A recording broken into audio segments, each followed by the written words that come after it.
everyone, I'm Erin from Red Buffalo Coffee and Tea in Silverthorne, and these are your virtual home coffee brewing classes.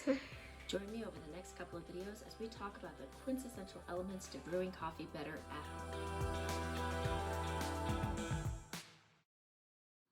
So by now you've completed your introductory virtual cafe class. Now we're moving on to various homebrew methods.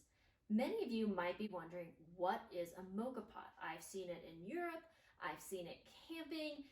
How do I use this and what do I use it for? A Moka Pot, I have a deconstructed Moka Pot here,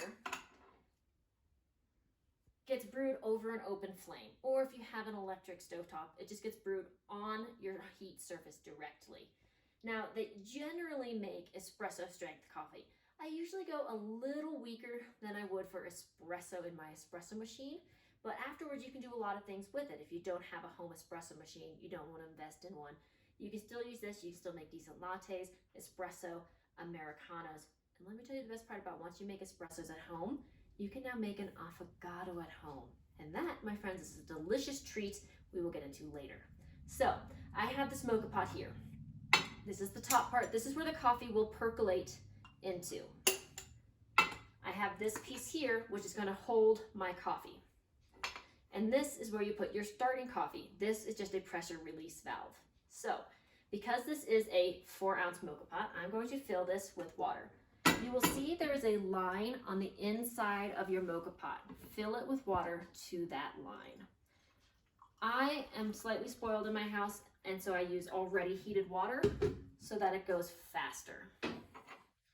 And because this is a little bit of a messy procedure, if you don't have the right angle, I pre-weighed and I just ground my coffee. As you already know, grind immediately before use. Don't let it sit. Don't use pre-ground coffee. You've learned this in your introductory classes. I do a little tap and shake method so that I can fit all of this in here, because as we learned from our water to coffee ratio video, I've already done the math here for you. I'm using 30 grams of coffee in this. If you can't fit 30, note that maybe you can only fit 25. Just kind of go with what you can, because a lighter roasted coffee, which is what I'm working with here, I'm working with our Guatemalan from Red Buffalo, is going to have more volume for its mass than, say, a darker roasted Vienna or Sumatran coffee does. So again, make it a fairly flat surface to work with. And I'm not putting pressure when I'm making this flat. I'm just kind of using my finger to level the surface a little. You soak it out on top and you screw on the top parts. This will take a couple of minutes to brew, but this isn't like your drip coffee machine where you can walk away from it, because if you do, you might come back to a large mess. So I've started my heat and we're gonna give it a few minutes and come back.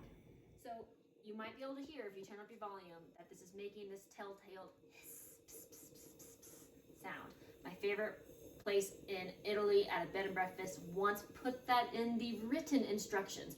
I would love to see you write pss, pss, pss in a written onomatopoeia for me, please. I would love to. So it is getting really close. You can even come close and look, it's percolating out of there. But if you do open it up, it will kind of make a mess, so don't do that too much.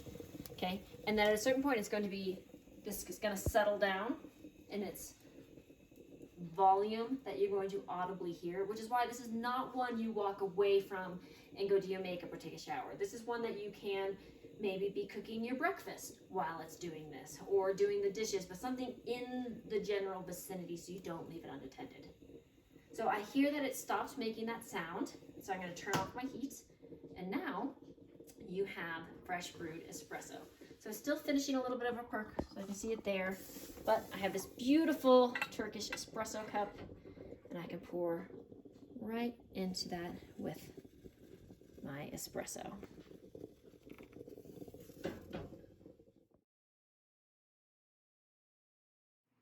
Thank you so much for tuning in to your virtual home cafe class.